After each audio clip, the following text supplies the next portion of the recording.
Not gonna lie, I hit a wrong chord in there somewhere, but I'm okay with that if you are. Just when I'm teaching it to you, I won't teach you that wrong chord. So today I'm going to walk you through a couple of different ways to attack the progression from Ain't Misbehavin, Ing, G, G or no G, whatever. It's a Fats Waller tune. I think he's more or less done some brilliant things with, I guess, what was probably originally a rhythm change, or a 1-6-2-5 if you want to get numerical about it.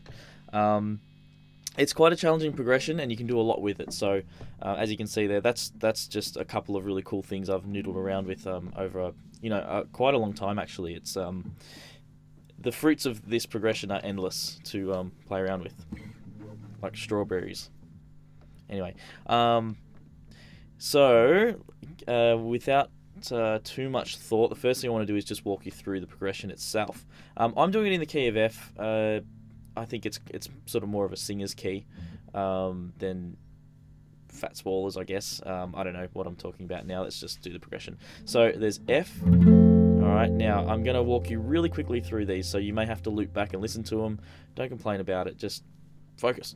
So thumb on the first fret of the 6th string, third finger on the 3rd fret of the 4th string, second finger on the 2nd fret of the 3rd string, and if you like you can play that as well. Now in this old swing style, you often will want to mute that 5th string, and you get a really cool percussive. You get that.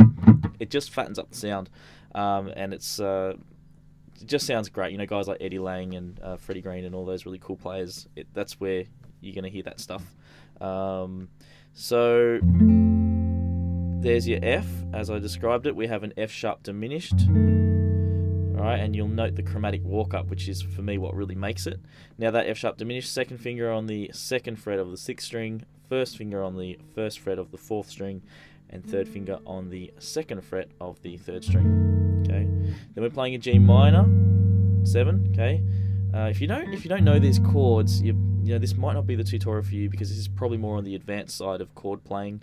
But that's a straight line I'm making there, 3 3 3. Okay, fret wise, but I'm not playing the 5th string. That's muted.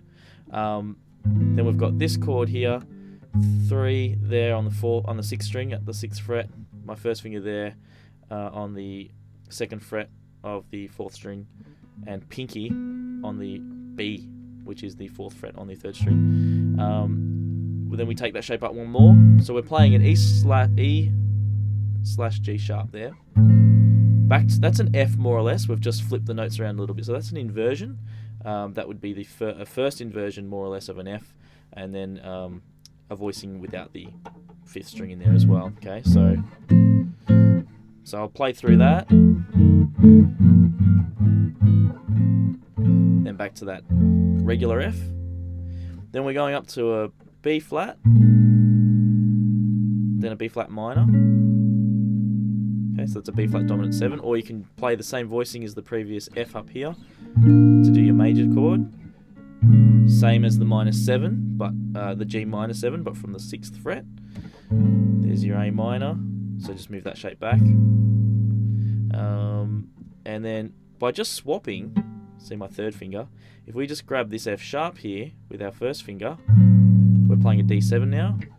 Do the same thing 2 frets back, and you're continuing the whole 2-5-1 thing. So G minor, 7, C7. Now, you think it's going to go back to the F here, but it cycles back around on that A minor, so we get... Okay, so that's one pass through. Now, that's quite challenging, and I know a lot just happened there. the problem is if you're quite advanced, you're probably sat there going, yeah, okay, get to the point, I want to see the next stuff. If you don't really know what's going on, that's going to be hectic. But the information's all there, so you shouldn't even need tabs. My fingers were there. I did explain everything. Go back and have a listen to it. Use your brain. Check it out. You can definitely do it. So that's your basic progression you pass through. I think we'll focus on that part in particular. So then doing that from the next spot was an F from here. So this is now a little higher up, tonally, note-wise. So we've got the F. It's like a good old F chord. If you don't know that, you're in the wrong place for sure. We put our pinky out here. We're now playing. I'm no longer worrying about the F over here though. Okay, I'm just playing these 3 strings. Okay, so that's substituting the D. That's basically substituting the D7 in a 1-6-2-5, which this is a good old-fashioned 1-6-2-5. F, D7, G minor, C7. So this is your F, playing pinky there. We got one more fret and we play a G minor, but from the upper 4th strings. And then we do the same thing we just did before. So same type of chord, but from a G sharp here, which is the 6th fret, 4th fret there, and 3rd fret on the 2nd string. Then you can play this inversion of an F, like how we played an inversion of the F there. But sometimes I don't actually worry about the F, I just play it like an A minor. Yeah, so you've kind of got a few options there. And you can just sit on that F if you like, or you can play A minor, then F, or play around with a couple of things to pass the time.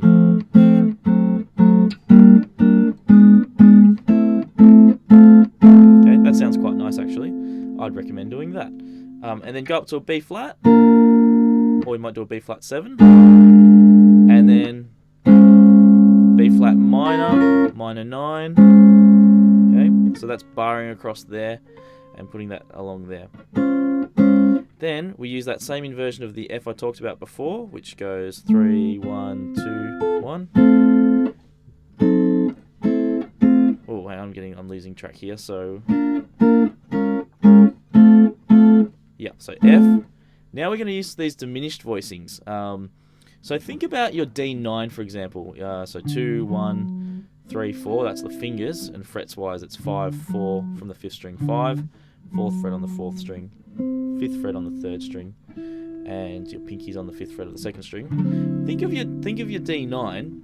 Get rid of this finger, okay, the one you use to tell people they're not driving properly, and then take your other fingers off. Keep that finger across there. Think of that D9 chord. Get rid of all these fingers, but these notes that we were playing in the D9, we're still sort of going to play them, but then this finger here is responsible for playing the 9 in a D9. So that note there is your 9. What we're going to do is we're going to drop that note back 1, and we're going to get this whole thing where we bar across the 4th fret. 2nd finger goes. Oh, the screen's gone to sleep. I just want to make sure I can see what you can see. So your 2nd finger goes on the 5th fret there, and your 1st finger is barring across, and your 3rd finger goes to the 5th fret there. I hope that made sense. I don't know if any of it did. So that's a diminished chord, so hopefully you can see that this way. This will help. There we go. Okay, so those fingers, that's barred, that's on the 3rd, that's on the 1st string. Okay, so we're going to go F, that's an F sharp diminished, which is acting as like a D7 flat 9, okay, and then we do the same thing from a G again, but G minor, G,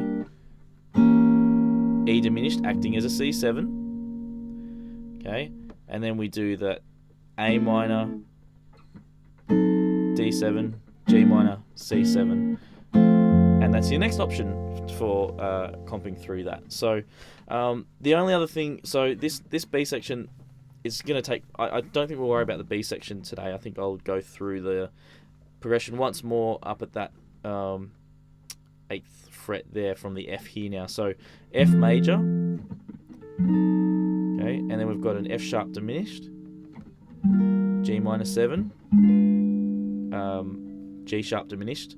So remember, this is replacing, and you should be able to hear that, F. Now this diminished voicing, second finger on the 9th fret, third finger on the 10th of the 4th string, first finger on the 8th fret of the 3rd string, and pinky on the 10th fret of the 2nd string. Okay, and we're going to use that voicing again. So then we go to this G minor 7, which is 10th fret on the 5th string, 8th fret on the 4th string, 10th fret on the 3rd string, and 11th fret on the 2nd string. And then we go to that diminished again. So we've gone minor 7. That's a G sharp diminished. A minor 7, which was the same as the G minor 7. Okay, now remember, we're substituting an F here to a degree. So we do the A minor, then we perhaps spell that F out a little better by removing our 3rd finger and flattening our 1st. But your pinky's still there now on the 13th. Okay, so that was the same as the G minor 7. Up at the 12th, lift that 3rd finger, flatten the 1st, and that way you get the F at the 10th. So you get this really nice. Right. Then we're looking for B flat. So there's a few ways you can do this. This is the bit that I probably mucked up at the start, but you can play a B flat just like a D major, all the way down here. Add that to fatten it up a little bit. There's your 3rd at the lower point of that chord, which by the way actually comes from a C chord. So that D chord right there, have a look, it actually comes from a C. We'll move that up. It's like that C. Whoop. That B flat, you could be thinking of that as a C chord. You can see why capos can come in handy for singers. Anyway, get rid of the pinky. Don't need it. We're playing jazz, it's fine. There's a bass, hopefully. There's your B flat. Perhaps a B flat minor next. Alright. In some charts, they don't use the chord like that. They use it slightly different. So, yeah, if you write down there that they don't use the minor 4, because the other option is that instead of a B flat minor, they might use an E flat 9 because they share very similar notes. So I am aware of that. So if there's any comments from any aficionados, I'll probably ignore you. But thank you at the same time for caring. Anyway, so there you go. That's another option there. So we've got that. All right, and then there's still a little bit more progression to go. You could use a variation of options here to finish it off. You could use, because it is the same chords that we're using again. We could go. So it's just a 165 at this point.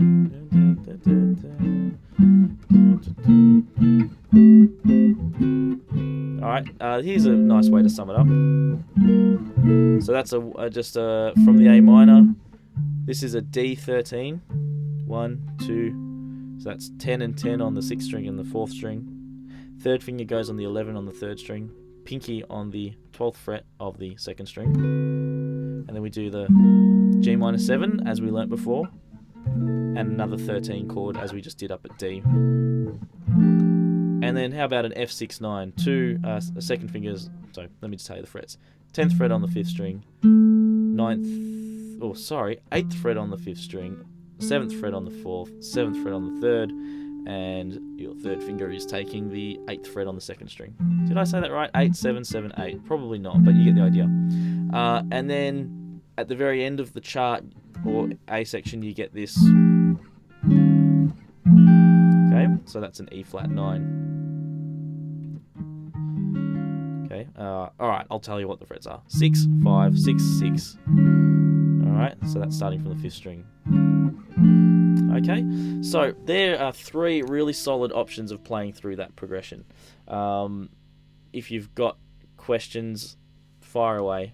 Anytime that I'm, saying that you're going to annoy me if you ask questions. I'm kidding. Questions are really great.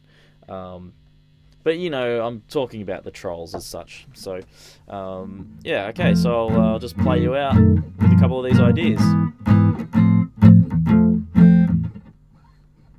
Had a mental blank. There we go.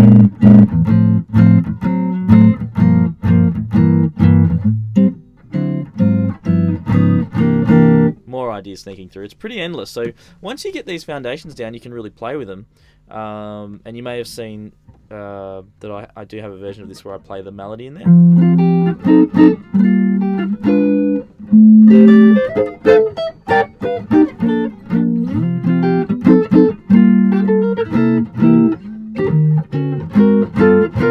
And that's a whole nother thing. So, and then next video that I'm going to do will be on improvising over these changes. So let's have a bit of a, maybe I'll have a bit of a noodle with that, and then you can check that out next time.